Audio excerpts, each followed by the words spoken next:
day everyone, my name is Chana Contajes. What is sociology? For me, sociology is the study of people, society, and how we interact with one another.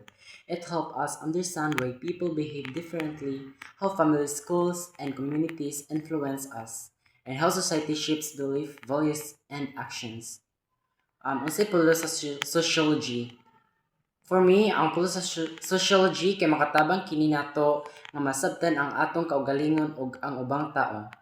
Makatudlo kini kung unsaon pagrespeto sa lain-laing kultura, pagsulbad sa mga problema sa komunidad, ug pagpalambo sa maayong relasyon sa pamilya, eskwelahan ug katilingban.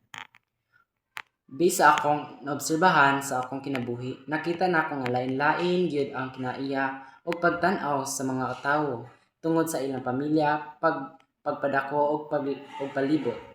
Sa eskwelahan, makatun ka nga importante ang respeto, kooperasyon ug pagtabang sa uban aron mahimong malinawon ang relasyon sa klase ug sa komunidad. Mao nga para nako importante ang sociology kay mas masabtan nato ang uban ug mas mahimong responsible nga miyembro sa katilingban.